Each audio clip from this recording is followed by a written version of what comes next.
Hello viewers, welcome to my YouTube channel. আমাদের আজকে tutorial HSC English word or phrase Mymensingh board 2025। তো চলো সরাসরি চলে যাই আমাদের কম্পিউটার স্ক্রিন। তো আমরা শুরুতে বক্সের ভিতরে যে ওয়ার্ড বা ফ্রেজগুলো আছে সেই ফ্রেজগুলো সম্পর্কে একটু পরিচিত হয়ে নেব। তো দেখো এখানে দেয়ার হচ্ছে কোনো স্থানে কোনো কিছুর অস্তিত্ব আছে বা নেই এরকম অর্থে দেয়ার বসে। তো এটা সেন্টেন্সের সাবজেক্ট হিসেবে বসবে। তারপর হচ্ছে অ্যাজ সুন অ্যাজ, অর্থাৎ শোনা মাত্র, যাওয়া মাত্র বা কোনো কিছু করা মাত্র এরকম অর্থে অ্যাজ সুন অ্যাজ ব্যবহার করা হয়, বা একটি কাজ শেষ হতে না হতেই আরেকটি কাজের শুরু হওয়া বোঝাতে অ্যাজ সুন অ্যাজ ব্যবহার করা হয়। তারপর হচ্ছে হোয়াট ডাজ লুক লাইক, অর্থাৎ কোনো প্রাণী বা কোনো ব্যক্তি বা কোনো বস্তু দেখতে কেমন তা জানতে চাইতে হোয়াট ডাজ লুক লাইক ব্যবহার করা হয়। হ্যাভ টু, অর্থাৎ কোনো কাজের বাধ্যবাধকতা বোঝাতে এই হ্যাভ টু ব্যবহার করা হয়। তারপর হচ্ছে লেট অ্যালোন।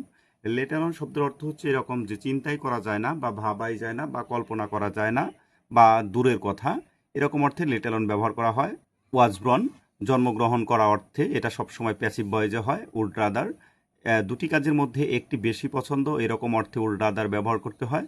তারপর হচ্ছে হটস লাইক বা হটস ইট লাইকও থাকতে পারে, অর্থাৎ কোনো কিছুর অনুভূতি বা অভিজ্ঞতা কেমন তা জানতে চাইতে হটস লাইক বা হটস ইট লাইক ব্যবহার করা হয়। তারপর হচ্ছে ইট, এটা ইট অর্থ হচ্ছে ইহা, এটা সেন্টেন্সের শুরুতে সাবজেক্ট হিসেবে বসে, অর্থাৎ সময় এবং আবহাওয়া বোঝাতে ইট সাবজেক্টের অবস্থানে বসে। তারপর হচ্ছে হ্যাড বেটার। হ্যাড বেটার শব্দের অর্থ হচ্ছে বরং ভালো বা উচিত অর্থে হ্যাড বেটার ব্যবহার করা হয়। তো এই ছিল মোটামুটি ময়মনসিংহ বোর্ড 2025-এ যে বক্সের ভিতরে যে ওয়ার্ড বা ফ্রেজ ছিল সেই ফ্রেজগুলোর বাংলা অর্থ। তো এখন আমরা শুরু করব যে ময়মনসিংহ বোর্ড 2025-এর যে কোশ্চেনগুলো এসেছিল সেই কোশ্চেনগুলো সমাধান করব। তো আমরা শুরুতে এ নম্বর যে কোশ্চেনটি ছিল সেই এ নম্বর কোশ্চেনটি আমরা সমাধান করব। তো দেখো এ নম্বর কোশ্চেনে এখানে বলা হয়েছে যে এ নাম্বার কোশ্চেনে বলা হয়েছে যে truth is sometimes too bitter to digest, অর্থাৎ সত্য কখনো কখনো হজম করা খুব কঠিন। ইউ ড্যাশ নট আক্স মি দ্য ট্রুথ, অর্থাৎ তোমার আমাকে সত্য জিজ্ঞেস না করাই ভালো। তো দেখো এখানে আমরা হ্যাড বেটার ব্যবহার করব। তো দেখো এমন অনেক সময় আমরা পরিস্থিতির শিকার হই যে কখনো যে সত্য কথাটা আসলে আমরা অনেকে বলি যে আসলে দেখো আমি এই মুহূর্তে বলতে পারবো না সত্য কথাটা। তো সেই ক্ষেত্রে কেউ যদি জানতে চায় তাহলে আমরা কিন্তু তাদেরকে বলি যে দয়া করে দেখো সত্যটা আমি আসলে এখন বলতে পারবো না, তো তোমার বরং ভালো যে এটা আসলে না জিজ্ঞেস করাই। তো সেই ক্ষেত্রে দেখো বরং ভালো বা উচিত অর্থে আমরা হ্যাড বেটার ব্যবহার করতে পারি। তো দেখো এখানে ব্যাখ্যা বলা হয়েছে যে কাউকে কোনো জোরালো পরামর্শ দিতে বা কোনো কিছু করা এখন সবচেয়ে ভালো বা উচিত বোঝাতে হ্যাড বেটার বসে। যেহেতু সত্য কঠিন হতে পারে তাই তা না জানাটাই শ্রেয়। তো সেক্ষেত্রে এখানে দেখো তাহলে এখানে হ্যাড বেটার ব্যবহার করব। তো সেই ক্ষেত্রে দেখো ম্যাজিক স্ট্রাকচার হচ্ছে subject plus had better plus not plus V one, অর্থাৎ সাবজেক্ট থাকবে তারপরে যদি হ্যাড বেটার বসাই তাহলে পরবর্তীতে যদি নট থাকে সেক্ষেত্রে নটের পরে অবশ্যই ভি ওয়ান মানে ভার্বের প্রেজেন্ট ফর্ম থাকতে হবে। তো সেই ক্ষেত্রে দেখো এখানে সাবজেক্ট আছে, তারপর যেহেতু আমরা এখানে হ্যাড বেটার ব্যবহার করব তাহলে হ্যাড বেটারের পরে কিন্তু আমাদের নটও আছে, এবং নটের পরে এখানে দেখো এই আক্স, এটা হচ্ছে আমাদের ভার্বের প্রেজেন্ট ফর্ম, অর্থাৎ আমাদের এই স্ট্রাকচারের সাথে মিলে গেছে। এবং অর্থগত দিক দিয়েও আমরা বরং ভালো বা উচিত অর্থে আমরা এখানে হ্যাড বেটার ব্যবহার করব। তো তারপরে দেখো সহজ নিয়ম আরেকটা আমি এখানে লিখে দিয়েছি যে উপদেশ বা জোরালো পরামর্শ বোঝাতে বসে এবং এর ঠিক পরেই ভার্বের বেস ফর্ম বা নট প্লাস ভি ওয়ান থাকে, যেমন এখানে নট আক্স আছে। তো এই ছিল আমাদের এই নম্বর প্রশ্নের সমাধান। তো তাহলে আমাদের সঠিক উত্তর হবে কি হেড বেটার। হ্যাড বেটার সঠিক উত্তর হ্যাড বেটার।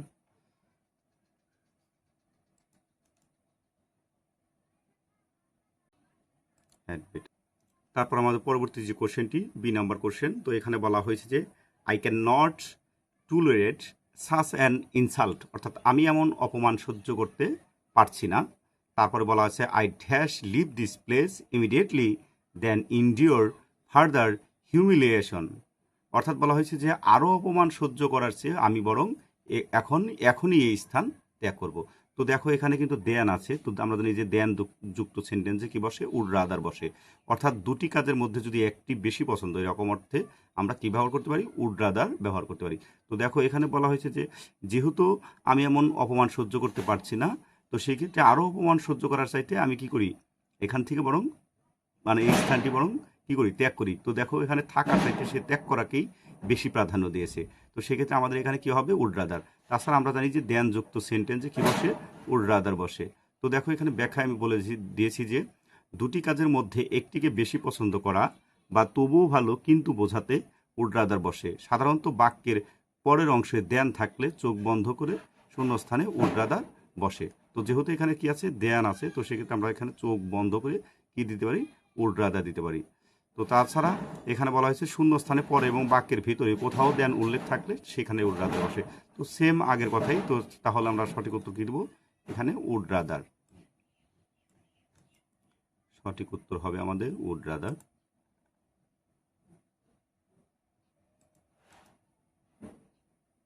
Would rather.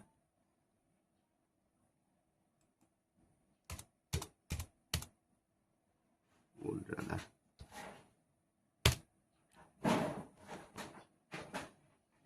তো আমাদের পরবর্তী যে প্রশ্নটি, সেই প্রশ্নটি হচ্ছে 6 নাম্বার প্রশ্ন। তো এখানে বলা হয়েছে যে Steve Jobs dash in to a humble family, অর্থাৎ স্টিভ জবস একটি সাধারণ পরিবারে জন্মগ্রহণ করেছিলেন। তারপরে বলা হয়েছে যে by dint of merit he transformed the world of technology, অর্থাৎ মেধার জোরে তিনি প্রযুক্তির বিশ্বকে বদলে দিয়েছিলেন। তো দেখো এখানে ব্যাখ্যায় বলা হয়েছে যে কোনো ব্যক্তি বা কোনো বিখ্যাত ব্যক্তি বা সাধারণ মানুষের জন্ম নেওয়ার কথা বলা হলে পাস্ট পার্টিসিপল হিসেবে সবসময় কি বসে, ওয়াজ বর্ণ বসে। তো দেখো এখানে কি আছে, একটা হাম্বল ফ্যামিলি অর্থাৎ সাধারণ পরিবারে স্টিভ জবস কি করেছিলেন, জন্মগ্রহণ করেছিলেন। তো জন্মগ্রহণ করার অর্থে আমরা সবসময় কি বসাবো, যে ওয়াজ ব্রন বসাবো। তো দেখো আর একটা সহজ নিয়ম হচ্ছে বাক্যে কোনো ব্যক্তির পর জন্মস্থান, পরিবার বা জন্মসাল উল্লেখ থাকলে সেখানে ওয়াজ ব্রন বসে। তো যেহেতু এখানে দেখো যে পরিবারে জন্মগ্রহণ করেছে, একটা সাধারণ পরিবারে জন্মগ্রহণ করেছে, তো সেক্ষেত্রে কিন্তু সাধারণ পরিবার দেয়া আছে। তো সেক্ষেত্রে আমরা এখানে কি বসাবো, ওয়াজ ব্রন বসাবো। তো সেই ক্ষেত্রে আমাদের সঠিক উত্তর হবে ওয়াজ ব্রন। সঠিক উত্তর হবে ওয়াজ ব্রন।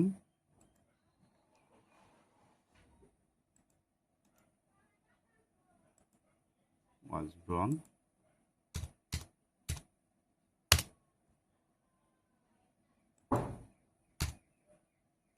তো আমাদের পরবর্তী যে প্রশ্নটি ডি নাম্বার প্রশ্ন। তো দেখো ডি নাম্বার প্রশ্নে কি বলা হয়েছে, ডি নাম্বার প্রশ্নে বলা হয়েছে যে the audience leaves the spot, তারপরে বলা হয়েছে নাম্বি ফিনিশ হিজ স্টোরিলিং, অর্থাৎ নাম্ভি তার গল্প বলা শেষ করার সাথে সাথেই দর্শকরা স্থান ত্যাগ করে। তো সেই ক্ষেত্রে কোনো কিছু একটা ঘটনা ঘটার সাথে, একটা ঘটনা শেষ হতে না হতেই যখন আর একটা ঘটনা শুরু হয়, তখন সেটা বোঝাতে আমরা কি ব্যবহার করি, অ্যাজ সুন অ্যাজ ব্যবহার করি। তো যেহেতু তার গল্প শেষ করার সাথে সাথেই তারা কি করছিল, যা অডিয়েন্স যারা ছিল তারা চলে গেছিল, অর্থাৎ একটা ঘটনা শেষ হতে না হতেই তার আর একটা ঘটনা কি হয়েছিল, শুরু হওয়া বোঝাতে। তো দেখো যেহেতু তার গল্প বলা শেষ এবং অডিয়েন্সও কি করলো, সেখান থেকে স্থানটি ত্যাগ করলো, অর্থাৎ একটা ঘটনা শেষ হতে না হতেই আর একটা ঘটনা ঘটা বোঝাতে আমরা কি ব্যবহার করতে পারি, অ্যাজ সুন অ্যাজ ব্যবহার করতে পারি। তো সেক্ষেত্রে আমাদের সঠিক উত্তর হবে অ্যাজ সুন অ্যাজ।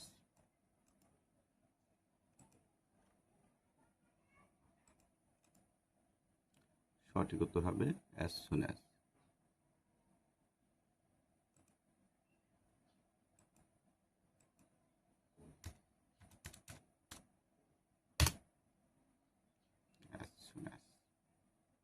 দেখো এখানে ব্যাখ্যায় বলা আছে যে যেইমাত্র বা সাথে সাথেই বোঝাতে অ্যাজ সুন অ্যাজ ব্যবহার করা হয়। একটি ঘটনা ঘটার সাথে সাথে আরেকটি ঘটনা ঘটলে এই দুটি ক্লোজের মাঝখানে বসে সংযোগ তৈরি করে, অর্থাৎ একটা ঘটনা শেষ হতে না হতেই যদি আরেকটা ঘটনা ঘটে, তো সেক্ষেত্রে দুটি ক্লোজের যে মাঝখানে সংযোগ তৈরি করে অ্যাজ সুন অ্যাজ। তো সেক্ষেত্রে আমাদের এখানে অ্যাজ সুন অ্যাজ হবে। দেখো এখানে যে দ্য অডিয়েন্স, এখানে একটা সাবজেক্ট, তারপরে লিভস হচ্ছে ভার্ব, তারপরে এটা হচ্ছে অবজেক্ট, অর্থাৎ এটা একটা ক্লোজ, আবার এখানেও একটা ক্লোজ আছে যে নামবি, তারপরে এটা হচ্ছে সাবজেক্ট, তারপরে ফিনিশ, এটা হচ্ছে ভার্ব, তারপর হচ্ছে এখানে দেখো এই যে এক্সট্রা অংশ। তো সেক্ষেত্রে এখানে একটা ক্লোজ এবং এখানে একটা ক্লোজ। তো যেহেতু একটা ঘটনা শেষ হতে না হতে আর একটা ঘটনা ঘটছে, তো সেক্ষেত্রে দুটি ক্লোজের মাঝখানে সংযোগ তৈরি করতে আমরা অ্যাজ সুন অ্যাজ ব্যবহার করব। তো এই ছিল আমাদের ডি নাম্বার প্রশ্নের সমাধান। তো আমাদের পরবর্তী ই নাম্বার প্রশ্নটি, তো এখানে বলা হয়েছে যে I don't think he can finish a single chapter, অর্থাৎ আমি মনে করি আমি মনে করি না সে একটা সিঙ্গেল চ্যাপ্টার শেষ করতে পারবে। অর্থাৎ বলা হয়েছে যে আমি মনে করি না সে একটা সিঙ্গেল চ্যাপ্টার শেষ করতে পারবে dash the while book in one night, অর্থাৎ এক রাতে পুরো বই শেষ করার কথা তো ভাবাই যায় না বা চিন্তাই করা যায় না। তো দেখো যে নাকি একটা চ্যাপ্টার শেষ করতে পারে না, আর এক রাতে পুরো একটা বই শেষ করা তো আসলে কি করা যায় না, চিন্তাই করা যায় না। তো চিন্তাই করা যায় না বা কল্পনাই করা যায় না, এরকম অর্থে আমরা জানি কি ব্যবহার করতে হয়, লেট অ্যালোন ব্যবহার করতে হয়। তাহলে এখানে সঠিক উত্তর হবে লেট অ্যালোন। সঠিক উত্তর হবে লেট অ্যালোন।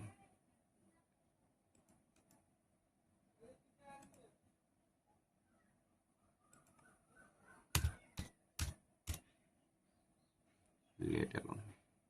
তো দেখো এখানে বলা হয়েছে যে লেট অ্যালোন শব্দগুচ্ছের অর্থ হলো তো দূরের কথা বা ভাবাই যায় না।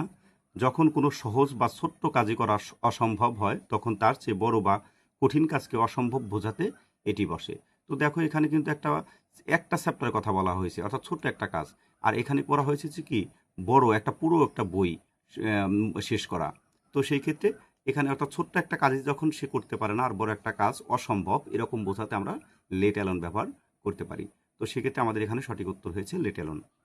তো দেখো পরবর্তীতে এফ নাম্বার যে প্রশ্ন, সে এখানে বলা হয়েছে যে dash are many challenge in life, অর্থাৎ জীবনে অনেক কি আছে, চ্যালেঞ্জ রয়েছে, but with determinations we can overcome them all, কিন্তু দৃঢ় সংকল্প থাকলে আমরা তার সবগুলোই জয় করতে পারি। তো দেখো এখানে বলা হয়েছে dash are many challenge in life, অর্থাৎ জীবনে অনেক কি আছে, চ্যালেঞ্জ রয়েছে, অর্থাৎ কোনো স্থানে বা কোনো স্থানে বা কোথাও কোনো কিছু আছে বা নেই, বা কোনো স্থানে কোনো কিছুর অস্তিত্ব আছে বা নেই, এরকম বোঝাতে কি বসে, দেয়ার বসে সাবজেক্ট হিসেবে। তো দেখো এখানে কিন্তু সাবজেক্ট বসবে, কারণ এখানে কোনো সাবজেক্ট নেই বাক্যের শুরুতে। তো সেক্ষেত্রে আমরা এখানে দেয়ার বসাবো। তো দেখো এখানে ব্যাখ্যায় বলা আছে যে কোনো স্থানে কোনো কিছু আছে বা অস্তিত্ব প্রকাশ করতে বাক্যের শুরুতে ইন্ট্রোডাক্টরি দেয়ার বসে। যেহেতু শূন্যস্থানের পরে প্লুরাল ভার্ব আর এবং ম্যানি চ্যালেঞ্জ আছে, তাই শুরুতে দেয়ার বসবে। তো সেক্ষেত্রে আমাদের শূন্যস্থানে কি বসবে, দেয়ার বসবে। তাহলে সঠিক উত্তর হচ্ছে দেয়ার। তো আমাদের পরবর্তী প্রশ্ন জি নম্বর প্রশ্ন। তো জি নম্বর প্রশ্নে এখানে বলা হয়েছে mountaineering seems to be very exciting, অর্থাৎ এর বাংলা অর্থ হচ্ছে পর্বতারোহণ খুব রোমাঞ্চকর মনে হয়। তারপরে বলা হয়েছে dash it dash standing on the peak of a mountain. তো এখানে দুটো শূন্যস্থান আছে এবং মাঝখানে ইট আছে। তো সেই ক্ষেত্রে আমরা এখানে ব্যবহার করব হটস লাইক, অর্থাৎ শুরুতে হটস এবং শেষে লাইক। তো আমরা জানি যে হটস ইট লাইক এমন একটা সেন্টেন্সে ব্যবহার করা হয় যখন সেই সেন্টেন্সে কোনো কিছুর অনুভূতি বা অভিজ্ঞতা কেমন তা জানতে চাওয়া হয়। তো সেই ক্ষেত্রে দেখো এখানে যদি আমরা হটস লাইক ব্যবহার করি, তো what's it like standing on the peak of a mountain, তাহলে বাংলার অর্থ দাঁড়ায় যে পাহাড়ের চূড়ায় দাঁড়িয়ে থাকার অভিজ্ঞতাটা কেমন, অর্থাৎ এখানে অভিজ্ঞতা কেমন তা জানতে চাওয়া হয়েছে। তো সেক্ষেত্রে আমরা এখানে শুরুতে হটস এবং যেহেতু এখানে ইট দেয়াই আছে, তো সেক্ষেত্রে শেষে লাইক, অর্থাৎ হটস লাইক এমন একটা সেন্টেন্সে বসে যেখানে দুটো শূন্যস্থান থাকে। তো দেখো এখানে কিন্তু দুটো শূন্যস্থান রয়েছে এবং শেষে কিন্তু কোশ্চেন মার্ক আছে। তো শেষ দুটি শূন্যস্থান এবং শেষে কোশ্চেন মার্ক থাকলে আমরা জানি যে হটস ডট ডট লাইক এই ওয়ার্ড বা ফ্রেজটি ব্যবহার করতে হয়। তো দেখো এখানে ব্যাখ্যায় বলা হয়েছে যে কোনো কিছুর অনুভূতি বা অভিজ্ঞতা কেমন তা জানতে হটস ডট ডট লাইক ব্যবহার করা হয়। এখানে পর্বতের চূড়ায় দাঁড়ানোর অভিজ্ঞতা কেমন তা জানতে চাওয়া হয়েছে। তো সেক্ষেত্রে আমরা এখানে হটস এবং যেহেতু এখানে ইট দেওয়া আছে, তো সেক্ষেত্রে এখানে লাইক ব্যবহার করব। তো তাহলে আমাদের সঠিক উত্তর হবে হটস লাইক। তো হটস লাইক এবং শেষে হবে লাইক।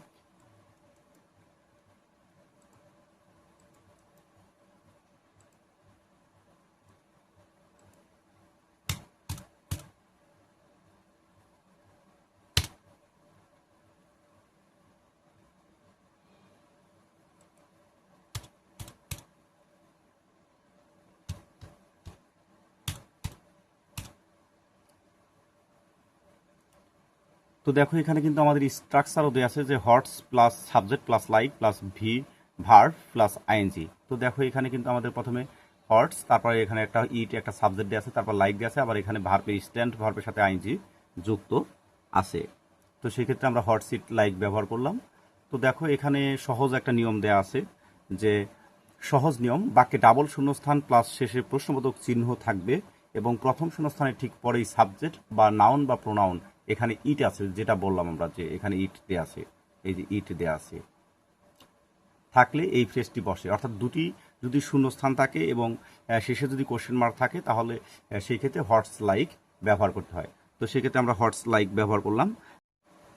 তো আমাদের পরবর্তী প্রশ্ন 8 নাম্বার প্রশ্ন। তো 8 নাম্বার প্রশ্নে এখানে বলা হয়েছে যে dash is important to remember that success requires patience and hard work. অর্থাৎ এর বাংলা অর্থ এটি মনে রাখা গুরুত্বপূর্ণ যে সফলতার জন্য ধৈর্য এবং কঠোর পরিশ্রমের প্রয়োজন। তো দেখো এখানে শুরুতে সাবজেক্ট হিসেবে একটা ওয়ার্ড বসবে। তো সেই ক্ষেত্রে এখানে দেখো সাবজেক্ট হিসেবে কি বসতে পারে, এখানে ইট বসবে। তো দেখো ইট কেন বসবে এর জন্য আমি ব্যাখ্যা লিখে দিয়েছি যে কোনো বিষয়ের উপর জোর দিতে বা কোনো সাধারণ সত্য প্রকাশ করতে বাক্যের শুরুতে ইন্ট্রোডাক্টরি সাবজেক্ট হিসেবে কি বসে, ইট বসে। তো যেহেতু এখানে একটা বলা হয়েছে যে এটি মনে রাখা গুরুত্বপূর্ণ, অর্থাৎ একটা এখানে কিন্তু একটু জোর দিয়ে বলা হচ্ছে যে সফলতার জন্য ধৈর্য এবং কঠোর পরিশ্রম প্রয়োজন। তো সেক্ষেত্রে এটা কিন্তু একটা সত্য একটা বাক্য। তো সেক্ষেত্রে এখানে সাবজেক্ট হিসেবে কি বসবে, আমাদের ইট বসবে। তো সেক্ষেত্রে আমরা এখানে সঠিক উত্তর লিখব ইট। সঠিক উত্তর হবে ইট। এখন আমাদের পরবর্তী যে প্রশ্নটি সেটি হচ্ছে আই নাম্বার প্রশ্ন। তো দেখো এখানে আই নাম্বার প্রশ্নে কি বলা হয়েছে, I dash finish this project by tomorrow, অর্থাৎ আমাকে আগামীকালের মধ্যেই এই প্রজেক্টটি শেষ করতে হবে। তারপর বলা হচ্ছে all my efforts will be in vain once the deadline pass, অর্থাৎ অন্যথায় ডেডলাইন পার হয়ে গেলে আমার সব চেষ্টা বৃথা হয়ে যাবে। দেখো যখন কোনো কাজের বাধ্যবাধকতা বোঝায়, তো সেক্ষেত্রে কাজের বাধ্যবাধকতা বোঝাতে কি বসে, হ্যাভ টু বসে। তো সেক্ষেত্রে এখানে কি বসবে, হ্যাভ টু বসবে। তাহলে সঠিক উত্তর হবে আমাদের হ্যাভ টু। সঠিক উত্তর হবে এখানে হ্যাভ টু। সঠিক উত্তর হ্যাভ টু।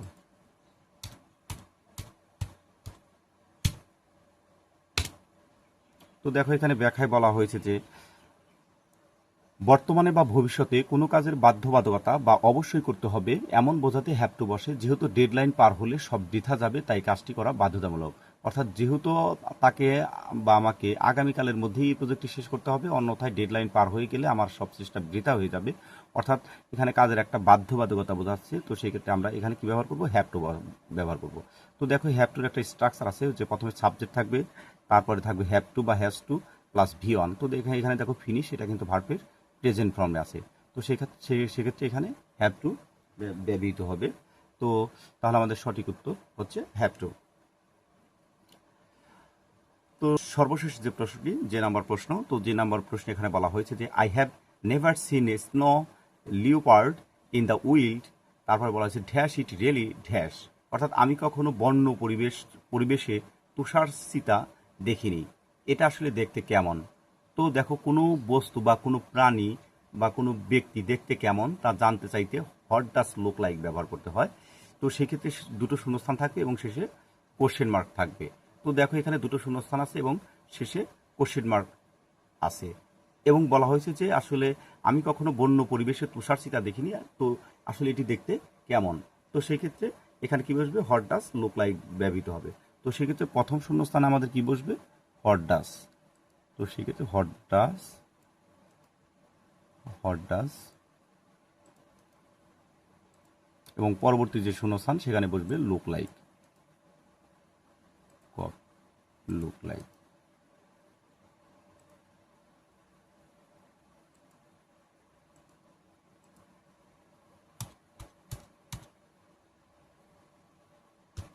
তো দেখো এখানে ব্যাখ্যায় বলে দেওয়া হয়েছে যে কোনো বস্তু, প্রাণী বা স্থান দেখতে কেমন তার বাহ্যিক রূপ জানতে চাইলে হোয়াট ডাজ লুক লাইক বসে।